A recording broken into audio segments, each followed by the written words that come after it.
الحمدللہ رب العالمین والصلاة والسلام علی سید المرسلین اما بعد فاعوذ باللہ من الشیطان الرجیم بسم اللہ الرحمن الرحیم الصلاة والسلام علیک یا رسول اللہ وعلی آلک واصحابک یا حبیب اللہ الصلاة والسلام علیک یا نبی اللہ وعلی آلک واصحابک یا نور اللہ۔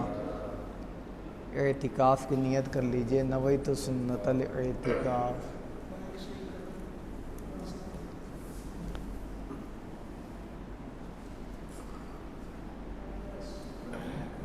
مائک دے دیجئے، مائک اوپر رکھا ہے نا۔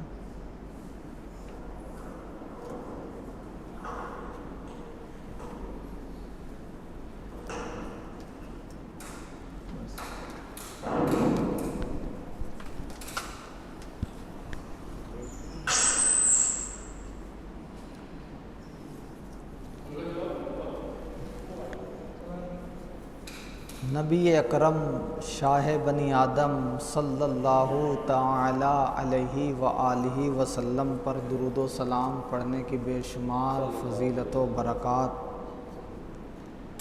ہم سنتے رہتے ہیں۔ آج کے بیان میں انشاءاللہ درود پاک کی ایک فضیلت سننے کی سعادت حاصل کریں گے۔ حضرت عبداللہ بن حکم رحمۃ اللہ تعالی علیہ فرماتے ہیں، میں نے خواب میں حضرت امام شافعی رحمۃ اللہ تعالی علیہ کو دیکھ کر پوچھا کہ اللہ تعالیٰ نے آپ کے ساتھ کیا معاملہ فرمایا؟ تو حضرت امام شافعی رضی اللہ تعالیٰ عنہ نے فرمایا، مجھ پر رحم فرمایا اور بخش دیا، اور میرے لیے جنت یوں سجائی گئی جیسے کہ دلہن کو سجایا جاتا ہے، اور مجھ پر نعمتیں یوں نچھاور کی گئیں جیسے کہ دولہے پر نچھاور کرتے ہیں۔ حضرت عبداللہ بن حکم فرماتے ہیں، میں نے پوچھا کہ حضور یہ کس سبب سے آپ نے یہ مقام پایا؟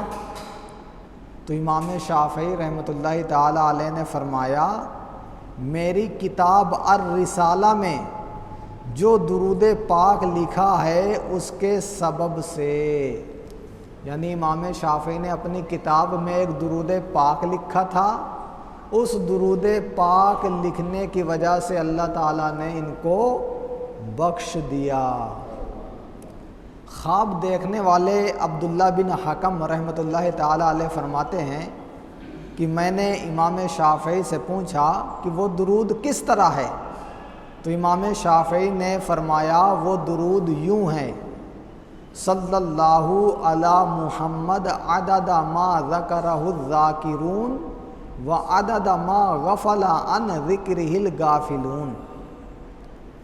یہ بزرگ فرماتے ہیں کہ صبح کو میں نے امام شافعی کی کتاب الرسالہ کو دیکھا تو وہی درود پاک لکھا ہوا تھا جو آپ نے خواب میں بتایا تھا۔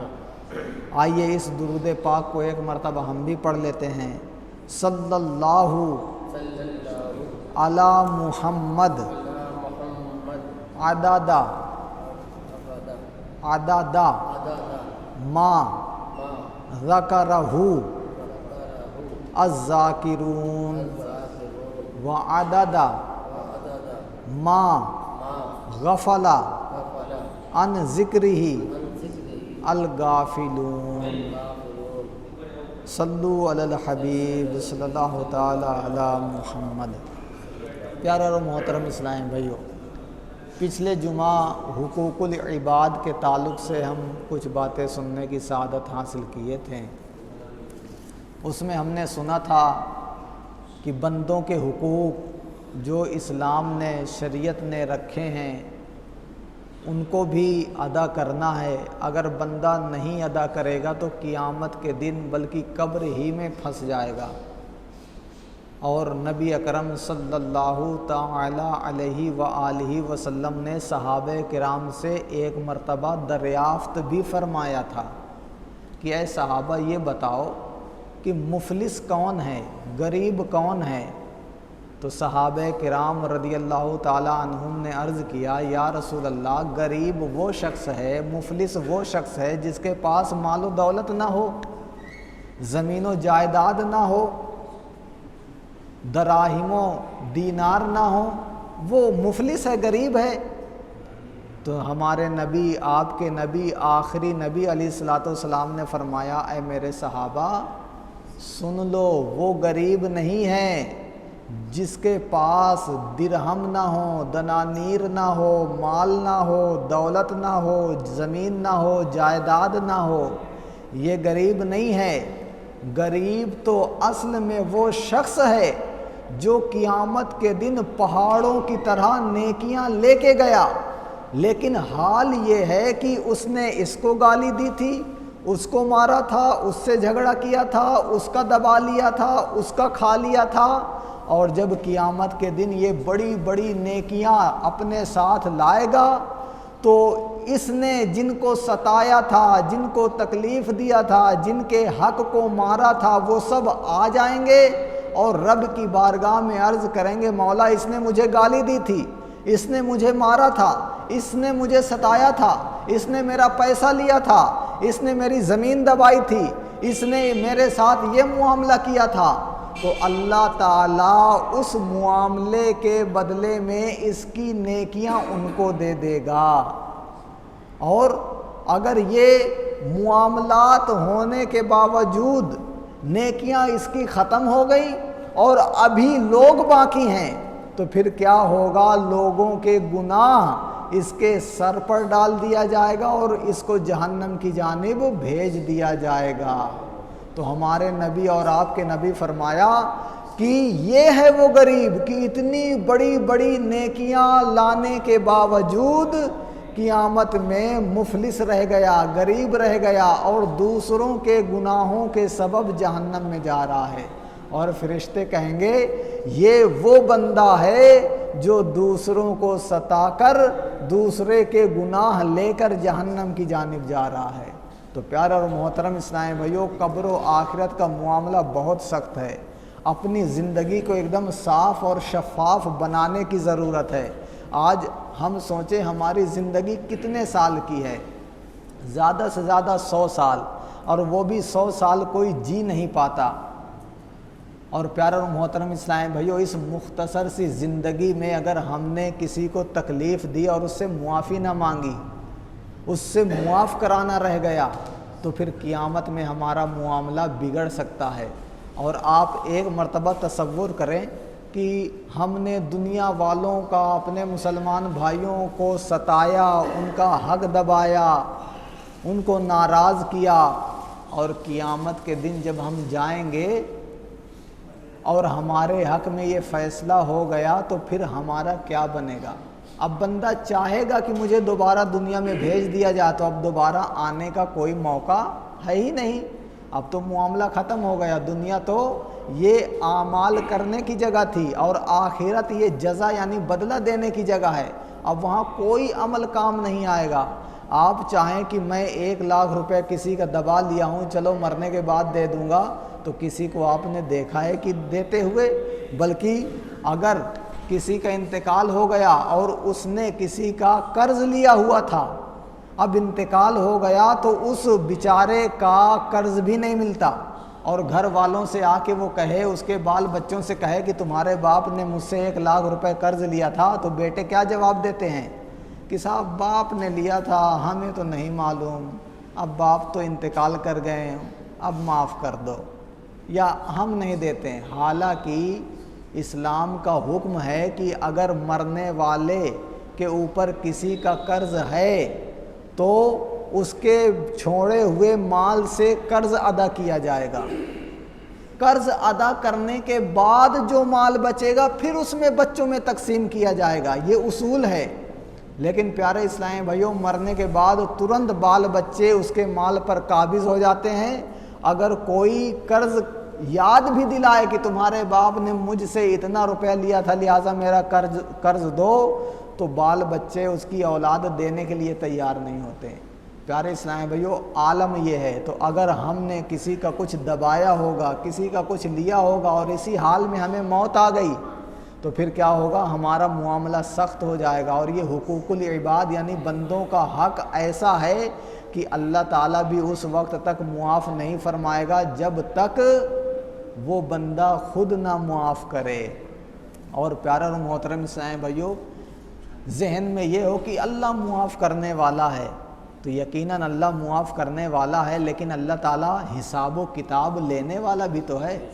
حدیث پاک میں آیا کہ جانور مرنے کے بعد فنا ہو جاتے ہیں، مرنے کے بعد فنا ہو جاتے ہیں، ختم ہو جاتے ہیں، لیکن اگر دنیا میں کسی سینگ والی بکری نے بغیر سینگ والی بکری کو سینگ مارا ہوگا تو قیامت کے دن ان دونوں بکریوں کو اللہ تعالیٰ زندہ فرمائے گا، اور اس بے سینگ والی کو اللہ تعالیٰ سینگ عطا کرے گا اور سینگ والی کو بے سینگ کرے گا، اور پھر حکم ہوگا کہ اے بے سینگ والی اب تیرے سینگ ہیں، تو اپنا بدلہ لے لے۔ پھر وہ بکری اپنا بدلہ لے گی اس بکری سے، حالانکہ یہ بکری مکلف نہیں ہے، ان بکریوں کو نہ جنت ملنی ہے نہ جہنم میں جانا ہے، لیکن پھر بھی انہوں نے، ایک بکری نے دوسرے کا حق مارا تھا، اس کو ستایا تھا، اللہ تعالیٰ اس کا بدلہ قیامت میں چکائے گا۔ تو جب پیارے اسلام بھائیو جانوروں کا یہ عالم ہے تو ہمارے اور آپ کے ساتھ تو یہ ہونا ہی ہونا ہے۔ یہ بات اپنے ذہن سے نکال دیں کہ صاحب قبر میں قیامت میں کچھ نہیں ہونا۔ پیارا اور محترم اسلام بھائیو، الحمدللہ ہم مسلمان ہیں، ہمارا اسلام، ہماری شریعت ہمیں فیوچر بنانے کو کہتی ہے، لیکن کون سا فیوچر؟ یہ 60-70 سال تک نہیں بلکہ قیامت تک کا۔ اور پیارا اور محترم اسلام بھائیو، یہ دنیاوی زندگی جس کو ہم بہت لمبا تصور کرتے ہیں کہ یہ ہماری زندگی بہت لمبی ہے، بعد میں دیکھ لیں گے، بعد میں توبہ کر لیں گے، نہ، یہ زندگی کتنی ہے کسی کو معلوم نہیں۔ میں آپ کی توجہ دلاؤں، قیامت کے دن جب تمام لوگ جمع ہوں گے تو اللہ تعالیٰ انسانوں سے فرمائے گا، قرآن پاک کی آیت ہے، کم لبستم، تم نے دنیا میں کتنا عرصہ گزار کے آئے، تم دنیا میں کتنا ٹھہرے؟ تو لوگ کہیں گے، اے مولا ہم دنیا میں ایک دن یا ایک دن کا کچھ حصہ رہ کر آئے ہیں، ایک دن یا ایک دن کا کچھ حصہ رہ کر آئے ہیں، حالانکہ لوگوں کی عمر 60 سال بھی ہوئی ہوگی، کسی کی 70 سال، کسی کی 80 سال، کسی نے 100 سال گزارے ہوں گے، لیکن قیامت کے دن یہ جھوٹ بول رہے ہیں کہ ایک دن یا ایک دن کا بھی تھوڑا سے حصہ گزار کے آئے ہیں دنیا میں۔ تو یہ بندہ، یہ انسان دنیا میں تو دوسروں سے جھوٹ بولتا رہا، کیا اللہ تعالیٰ کے بارگاہ میں بھی اب جھوٹ بول رہا ہے؟ تو پیارے اسلام بھائیو، جھوٹ نہیں، وہ حقیقت بیان کر رہا ہے۔ اس لیے آپ تھوڑا توجہ دیں، قیامت کا ایک دن 50,000 سال کے برابر ہے۔ قیامت کا ایک دن کتنا ہوگا؟ 50,000 سال کے برابر۔ اب جب وہ قیامت کا اتنا بڑا دن دیکھ رہے ہوں گے تو ان کی 60 سالہ زندگی تو ان کو تو مختصر نظر آئے گی نا۔ اب قیامت کے دن کے اعتبار سے آپ 60 سال کو جوڑیں تو دنیا کے 60 سال قیامت کے صرف 2.5 منٹ بنتے ہیں۔ کتنے منٹ بنتے ہیں؟ 2.5 منٹ۔ تو وہ بندے صحیح کہہ رہے ہیں کہ ہم ایک دن، وہ بھی ایک دن تو بہت بتا دیا، بلکہ 2.5 یا 3 منٹ بتانا چاہیے۔ اور پیارا اور محترم اسلام بھائیو، آپ کو معلوم ہوگا کسی اسٹیشن میں ٹرین 2.5 منٹ رکتی ہے، کسی میں 2 منٹ، کسی میں 1 منٹ، کسی میں 5 منٹ۔ اب جو اس ٹرین میں لوگ سوار ہیں، آگرہ فورٹ یا آگرہ کینٹ پہ ٹرین رکی 5 منٹ کے لیے، آپ اس پہ سوار ہیں، آپ نیچے آئیں اور دیکھا کہ اسٹیشن سے لگا ہوا ایک بڑا عالی شان محل ہے، اور اس محل کے پاس ایک آدمی کھڑا ہے اور کہہ رہا ہے یہ محل 100 روپے کا، یہ محل 100 روپے کا، 100 گز 200 گز نہیں بلکہ ہزاروں گز پر وہ محل بنا ہے، اور RCC بنا ہے، پینٹ بھی کیا ہوا، ماربل بھی لگا ہوا، سب بہترین بنا ہے، جو کروڑوں اربوں کا محل ہے، لیکن وہ شخص اپنا محل بیچ رہا ہے کتنے میں؟ 100 روپے میں۔ آپ ٹرین میں سوار ہیں، آپ کو جانا ہے آگے، اب بتائیے، آپ ہی بتائیے کہ کیا 100 روپے میں اتنا سستا محل لینے کے لیے آپ تیار ہوں گے؟ نہیں نا۔ آپ کیوں تیار نہیں ہوں گے؟ آپ کہیں گے صاحب یہاں تو مجھے 5 منٹ رہنا ہے، 5 منٹ اگر میں خرید لیا تو 5 منٹ میں کیا میں فائدہ اٹھا پاؤں گا؟ 5 منٹ میں میں کیا فائدہ اٹھا پاؤں گا؟ مجھے تو آگے جانا ہے، یہاں تو رہنا نہیں ہے۔ آپ دیکھیں گے، دیکھ کر واپس اپنی ٹرین میں بیٹھ جائیں گے، لینے کے لیے تیار نہیں ہوں گے۔ اب بتائیے پیارے اسلام بھائیو، 5 منٹ آپ کی ٹرین رکی، اس اسٹیشن میں 5 منٹ رہنا ہے، لیکن وہ محل اتنا سستا آپ لینے کے لیے تیار نہیں۔ اب اس دنیا میں ہمیں کتنا رہنا ہے؟ اگر 60 سال بھی ہماری عمر ہوئی تو قیامت کے اعتبار سے 2.5 منٹ۔ اب 2.5 منٹ یہاں رکنا ہے، 2.5 منٹ میں ہم محل بھی بنا رہے ہیں، ہم کوٹھیاں بھی بنا رہے ہیں، کاروبار بھی چمکا رہے ہیں، آخرت کو بھول گئے۔ جس طرح ٹرین 5 منٹ اسٹیشن پہ اس لیے رکی تھی کہ آپ کو پانی کی ضرورت ہو تو پانی لے لیجئے، کھانے کی ضرورت ہو تو کھانا لے لیجئے، اپنی ضرورت کی چیز لیجئے اور لے کر ترنت اپنی سیٹ پہ بیٹھ جائیے، اگر ادھر ادھر گئے تو ٹرین چھوٹ جائے گی۔ اسی طرح یہ دنیا میں ہمیں کس لیے بھیجا گیا؟ تاکہ ہم قبر اور آخرت کے لیے نیکیاں اکٹھی کریں۔ تو وہ بندہ جو اسٹیشن پہ اتر کر اس کے پاس پانی بھی نہیں ہے، کھانا بھی نہیں ہے، اس کو پانی بھی لینا ہے، کھانا بھی لینا ہے، اس کو چھوڑ کر وہ محل کا سودا کرنے لگا، اور سودا کرتے کرتے ٹرین نے ہارن دے دیا تو اب کیا ہوگا؟ چھوڑ کے بھگنا پڑے گا نا۔ اور جب چھوڑ کر بھگا تو چوٹ لگنے سے بچی، مگر پھر بھی اللہ کا شکر ہے کہ ٹرین مل گئی، لیکن پانی نہیں مل پایا، کھانا نہیں مل پایا۔ اب سینکڑوں کلومیٹر بعد ٹرین رکنی ہے، اس کو بھوکا بھی رہنا پڑے گا، پیاسا بھی رہنا پڑے گا۔ یہی حال دنیا کا ہے کہ یہ دنیا میں ہمیں 2 سے 2.5 منٹ کے لیے بھیجا گیا ہے کہ جلدی سے قبر کے لیے پانی لے لیجئے، قبر کے لیے کھانا لے لیجئے، قیامت کے لیے پانی اکٹھا کر لیجئے، قیامت کے لیے کھانا اکٹھا کر لیجئے کہ وہاں کوئی دکان نہیں ہوگی، وہاں کوئی پانی نہیں ملے گا، کھانا نہیں ملے گا۔ اور قبر اور آخرت میں پانی اور کھانے سے مراد کیا ہے؟ نیکیاں۔ تو یہاں نیکیاں کر لیجئے، نمازیں پڑھ کر، روزہ رکھ کر، زکوٰۃ دے کر، حج کر کے، نیک اعمال کر کے، مسلمانوں کو فائدہ پہنچا کر۔ آج پیارے اور محترم اسلام بھائیو، ہمارے معاشرے میں یہ بہت بری عادت پائی جاتی ہے، آپ بھی اس کی تصدیق کریں گے، اور یہ ماحول بن گیا ہے کہ صاحب میں بڑا ہوں، میں کام کیوں کروں؟ جو مجھ سے چھوٹا ہے، جو میرا ورکر ہے وہ کام کرے۔ جیسے کوئی اپنا مکان بنا رہا ہے، کسی کو ٹھیکہ دیا، اس ٹھیکیدار نے ٹھیکہ لے لیا، اس نے 4 مزدور رکھ دیے، 1 کاریگر ہے اور 3 مزدور۔ اب کیا ہوگا؟ کاریگر سوچے گا کہ اینٹ میں نہ اٹھاؤں، مزدور اٹھائے، ہے کہ نہیں؟ اچھا، اب جب اس کاریگر کا ٹھیکیدار آئے گا، جو ٹھیکیدار کام بتائے گا، تو ٹھیکیدار سوچے گا کہ میں نے کہا ہے کہ ایسے بناؤ تو میں نہ بناؤں بلکہ میرا کاریگر بنائے۔ اچھا، اب جس نے ٹھیکہ دیا ہے ٹھیکیدار کو، وہ تو ایک کنکر بھی نہیں ہٹائے گا، کیوں؟ کیونکہ میں نے ٹھیکیدار کو پورا ٹھیکہ دیا ہوا ہے۔ یعنی ہر اوپر والا کام اپنے نیچے والے سے کروانا چاہتا ہے، یہ نہیں سوچتا کہ میں کام کر لوں گا تو کیا میں گھٹ جاؤں گا۔ تو یہ مثال سمجھانے کے لیے ہے۔ اب آئیے اپنے معاشرے میں، اپنے گھر میں پانی بھرنا ہے، چھوٹا بھائی بھر دے، سامان لانا ہے، چھوٹا بھائی لا دے، کچھ کرنا ہے، چھوٹا بھائی یا چھوٹے بچے یا جو مجھ سے چھوٹے ہیں ان سے کام کروایا جاتا ہے۔ خود بھی کر سکتا ہے لیکن کرتا نہیں ہے، اس کے ذہن میں ہوتا ہے کہ میں بڑا ہوں، میں کیوں کروں۔ حالانکہ پیارا اور محترم اسلام بھائیو، اسلام نے ہمیں کتنی خوبصورت بات بتائی کہ بھائی نہیں، سگا بھائی نہیں، برادری بھی نہیں، مسلمان بھی نہیں، راستے میں کانٹا پڑا ہوا ہے، راستے میں پتھر پڑا ہوا ہے، اس راستے سے مسلمان بھی گزرتے ہیں، غیر مسلم بھی گزرتے ہیں۔ ہمارے اسلام نے کتنا خوبصورت درس دیا کہ جو راستے سے پتھر ہٹا دے گا اللہ تعالیٰ اس کو جنت عطا فرمائے گا۔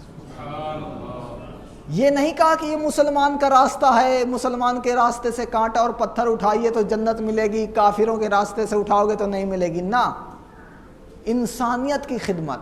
تو پیارا اور محترم اسلامی بھائیو، اگر کسی مسلمان کو ہماری حاجت ہے، اس کو ضرورت ہے کہ کوئی میری مدد کرے، تو ہمیں مدد کے لیے آگے بڑھنا چاہیے اور اس کی دل کی دعائیں لینی چاہیے۔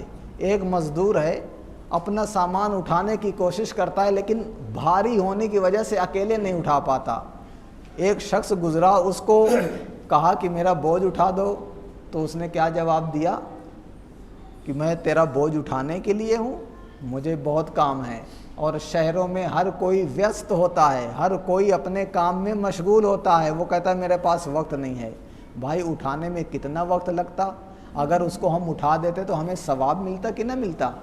اچھا، اور ثواب اس نے دینا ہے کہ رب نے دینا ہے؟ ہمارے رب نے دینا ہے۔ تو اللہ تعالیٰ نے ہمیں یہ بتایا کہ ایک دوسرے کی مدد کریں۔ اچھا، پھر اس کے آگے ایک درجہ ہے، اور وہ درجہ ایثار کا ہے۔ وہ درجہ کس کا ہے؟ ایثار۔ ایثار کسے کہتے ہیں؟ ایثار اسے کہتے ہیں کہ جس چیز کی مجھے ضرورت ہے اور وہ چیز میرے پاس ہے، اور اسی چیز کو دوسرے مسلمان بھائی کو ضرورت ہے، میں اپنی ضرورت کو روک لوں اور اس چیز کو اپنے مسلمان بھائی کو دے دوں، اس کو بولتے ہیں ایثار۔ اور ہمارے صحابہ کرام ایثار کے ایسے ایسے واقعات چھوڑ کے گئے ہیں کہ پیارے اسلام بھائیوں، عقلیں دنگ رہ جاتی ہیں کہ صحابہ کرام نے اپنے مسلمان بھائیوں کو اپنے اوپر اتنی ترجیح دی۔ حضرت عائشہ فرماتی ہیں کہ ایک جنگ میں زخمی مسلمانوں کو پانی پلا رہی تھی، تو ایک صحابی رسول جو زخمی پڑے ہوئے تھے انہوں نے صدا لگائی، العطش العطش، پیاس پیاس۔ حضرت عائشہ کہتی ہیں کہ میں اس کے پاس پانی لے کر گئی تو دوسرے مسلمان جو زخمی پڑے ہوئے تھے انہوں نے پیاس کی شدت کی پکار لگائی، تو اس مسلمان زخمی سپاہی نے کہا کہ مجھے بعد میں پلانا، میرے اس بھائی کو پلا دو۔ حضرت عائشہ کہتی ہیں میں اس کے پاس گئی تو ایک تیسرا زخمی مسلمان پکارنے لگا، مجھے پانی دو، مجھے پانی دو۔ اس دوسرے نے کہا کہ آپ مجھے پانی نہ دو، میرے بھائی کو ضرورت ہے، اس کو پلاؤ۔ حضرت عائشہ کہتی ہیں جب میں تیسرے کے پاس گئی تو اس کا دم نکل چکا تھا، یعنی انتقال ہو چکا تھا۔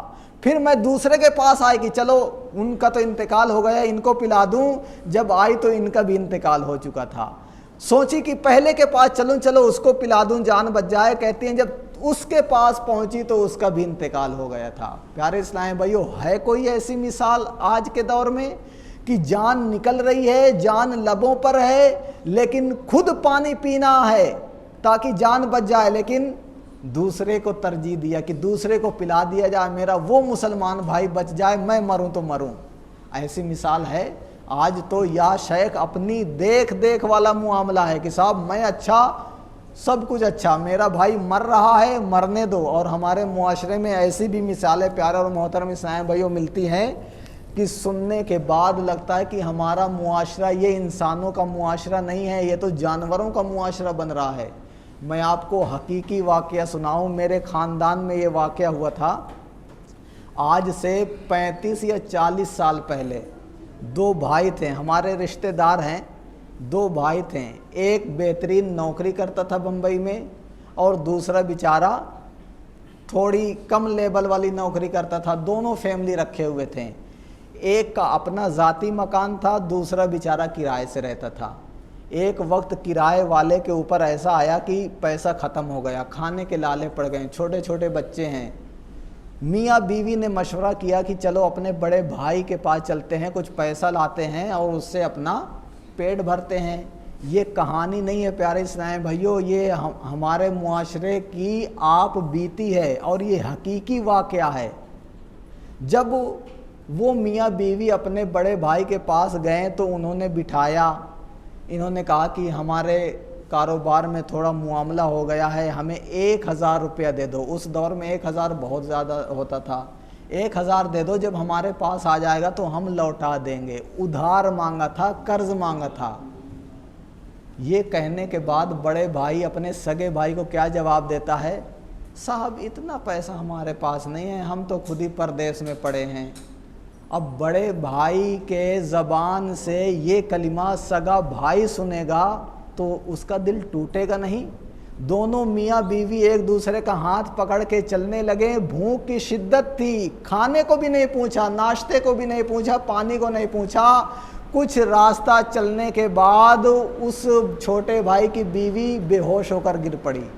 پیارے اسلام بھائیو، یہ حال ہے ہمارے معاشرے کا، لیکن پھر بھی ہم ایسے جانور بن گئے ہیں جس طرح کتے کو اگر کوئی مردار نظر آ جائے تو کتا خود کا کھاتا ہے، دوسرا کتا آ جائے گا تو بھونک کے بھگا دے گا۔ اس لیے روایتوں میں آیا الدنیا جیفتن وطالبها کلاب، کہ یہ دنیا مردار ہے اور دنیا کو جو طلب کرتا ہے نا وہ کتا ہے۔ علماء نے فرمایا کہ دنیا کو طلب کرنے والا، دنیا کو پانے والے کو کتے سے کیوں تشبیہ دی گئی؟ حالانکہ کتا بھی مردار کھاتا ہے اور کوا بھی مردار کھاتا ہے، تو یہ کہہ دیا جاتا کہ دنیا مردار ہے اور دنیا کو حاصل کرنے والا کوا ہے؟ نہیں، کوا نہیں کہا گیا، کتا کہا گیا۔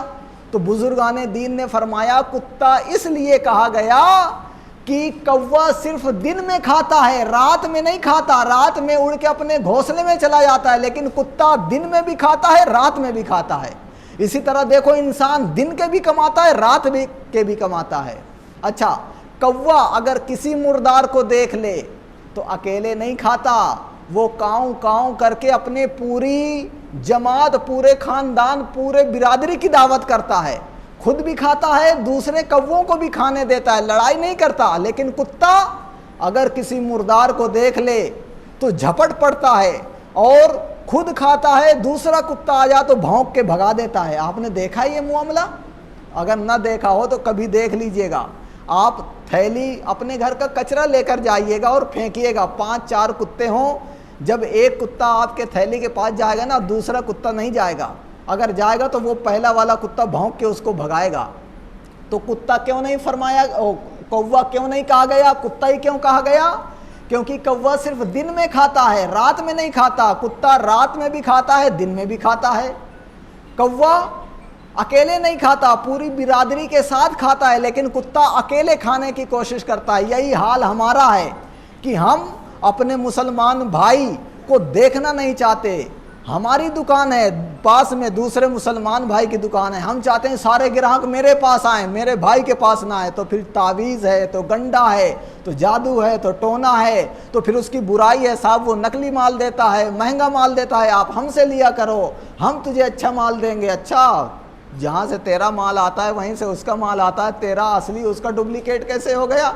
تو اس لیے کتا کہا گیا۔ اور تیسری وجہ یہ ہے پیارے اسلام بھائیو، کتا گوشت بھی کھاتا ہے، کوا بھی گوشت کھاتا ہے، لیکن کوا ہڈی نہیں کھاتا، کتا ہڈی بھی نہیں چھوڑتا۔ اسی طرح ہم دنیا چاہتے ہیں کہ سارا کا سارا مجھے مل جائے، یہ نہیں چاہتے ہیں کہ دوسرے مسلمان کے لیے چھوڑ دے۔ تو اس لیے دنیا کو مردار کہا گیا اور اس کو پانے والے کے لیے کتا کہا گیا۔ لیکن پیارا اور محترم اسلام بھائیو، جو ان تمام تقاضوں کو مد نظر رکھ کر دنیا طلب کرتے ہیں ان کے لیے مذموم نہیں ہے۔ حضرت عثمان غنی بھی تو کاروبار کرتے تھے۔ حضرت امام اعظم کا کاروبار اتنا بڑا تھا کہ 3 لاکھ درہم روزانہ کماتے تھے۔ لیکن کتنے بڑے اللہ کے ولی، صدیق اکبر، فاروق اعظم، دیگر صحابہ، دیگر اولیاء، کتنے تاجر گزرے ہیں، لیکن ان کی تجارت کیسی تھی؟ میں نے بیان کیا تھا کہ حضرت ضیاء الدین مدنی رحمۃ اللہ تعالیٰ علیہ سے کسی نے پوچھا تھا کہ حضور آپ نے مدینے والوں کو کیسے پایا؟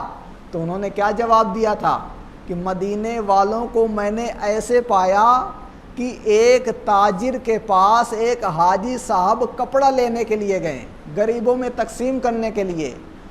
کہا کہ مجھے اتنا تھان کپڑے کے چاہیے، تو اس دکاندار نے کیا کہا، صاحب میں آپ کا مطلوبہ کپڑا تو دے سکتا ہوں، میرے پاس رکھا ہے مال، لیکن وہ سامنے والی دکان والے کی بیچارے کی آج بہنی نہیں ہوئی، لہٰذا آپ مجھ سے نہ لیجئے، اس سے لے لیجئے۔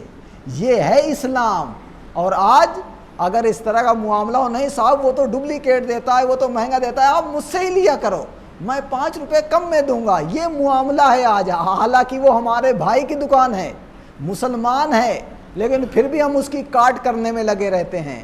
تو پیارے اسلام بھائیو، یہ ہمارے معاشرے میں نہیں ہونا چاہیے، اور اسی وجہ سے محبت ختم ہو رہی ہیں، محبت ختم ہو رہی ہیں۔ آپ دیکھیں گاؤں کا ماحول، آپ لے لیں شہر کا ماحول، گاؤں میں یہ کاروبار اتنا نہیں ہے تو ابھی محبت بنی ہوئی ہے، ایک کے اوپر کوئی مصیبت آتی ہے 10 کھڑے ہو جاتے ہیں، اور شہر میں دیکھ لیں ایک کے اوپر سگا بھائی ہے، اس کے اوپر مصیبت کھڑی ہوئی، بھائی بھائی کا ساتھ نہیں دیتا۔ آپ انتقال میں دیکھ لیں، میت میں دیکھ لیں، میت میں وہی لوگ آتے ہیں جو اس سے وابستہ ہوتے ہیں، ورنہ پڑوسی نہیں جاتا۔ حالانکہ پچھلے جمعہ میں بیان ہوا تھا کہ میت کے ساتھ شامل ہونے کی کیا برکت، کیا فضیلت ہے۔ اگر نماز نہیں پڑھی، حالانکہ نماز پڑھنے کا بہت بڑا ثواب ہے، اس لیے کہ اگر وہ میت نیک ہوا، پرہیزگار ہوا، بخشا ہوا تو حدیث پاک میں آیا کہ اس میت کو قبر میں سب سے پہلے تحفہ یہ دیا جاتا ہے کہ اس کی نماز جنازہ پڑھنے والوں کی مغفرت کر دی جاتی ہے، ان کو بخش دیا جاتا ہے۔ اگر آپ کو نماز نہیں آتی، آپ پاک نہیں ہے، تو ٹھیک ہے نماز نہ پڑھیں، لیکن مٹی تو دے سکتے ہیں نا۔ اور مٹی دینے کی فضیلت کیا آئی تھی کہ ایک آدمی کو مرنے کے بعد کسی نے خواب میں دیکھا، حالانکہ وہ نیک نہیں تھا، دیکھ کر پوچھا اللہ تعالیٰ نے تیرے ساتھ کیا معاملہ کیا؟ تو اس نے کہا اللہ تعالیٰ نے مجھے بخش دیا۔ کہا تیرے اعمال تو ایسے نہیں تھے۔ کہا کہ ایک مسلمان میت کو مٹی دینے کے لیے میں گیا تھا اور اس کی قبر میں مٹی ڈالا تھا، اس مٹی ڈالنے کی برکت سے اللہ تعالیٰ نے مجھے بخش دیا، کیونکہ میرے اعمال کم تھے، گناہ بھاری ہو گئے تھے، تو اللہ تعالیٰ نے ایک تھیلی ترازو میں رکھی جس کی وجہ سے میرا نیکی کا پلڑا بھاری ہو گیا۔ جب مجھے کھول کر دکھایا گیا تو اس تھیلی میں کیا تھی؟ وہی مٹی تھی جو میں نے ایک مسلمان کی قبر پر ڈالا تھا۔ تو پیارے اسلام بھائیو، ہمارا اسلام تو ہر چیز میں نیکی دے رہا ہے، ہر چیز میں ہمیں ثواب دے رہا ہے، تو ہم کیوں کنجوسی کرتے ہیں؟ تو اگر ہمارا ذہن بن جائے دوسرے کا خیال رکھنے کا، انشاءاللہ ہمارا معاشرہ ایسا امن، چین اور سکون کا گہوارہ بن جائے گا کہ پھر جینے میں بھی مزہ آئے گا۔ ورنہ پھر جانوروں اور انسانوں میں فرق کیا رہا؟ وہ بھی زندگی گزارتے ہیں، اور جس طرح جانور اپنی ماں کے ساتھ جفتی کر لیتا ہے، اپنی ماں کے ساتھ کر لیتا ہے نا، اپنے بھائی کو نہیں دیکھتا، ان میں برادری کا کوئی جو ہے معاملہ نہیں ہوتا، ایک دوسرے کے دشمن بنے ہوتے ہیں، تو پھر اگر ہمارا حال یہی ہے تو پھر کتوں سے تو بدتر ہمارا حال ہو گیا۔ لہٰذا اللہ تعالیٰ نے ہمیں اشرف المخلوقات بنایا ہے، یعنی اللہ تعالیٰ نے جتنی مخلوقات پیدا کیا ہے سب سے افضل ہمیں بنایا ہے، تو افضل والے کام بھی تو ہونا چاہیے، افضل والے اعمال بھی تو ہونا چاہیے، افضل والا کردار بھی تو ہونا چاہیے۔ اور افضل کب آئے گا؟ یہ ہمیں اسلام دیتا ہے۔ انشاءاللہ اگلے جمعہ ہم اس پر بیان کریں گے کہ مذہب کیوں ضروری ہے۔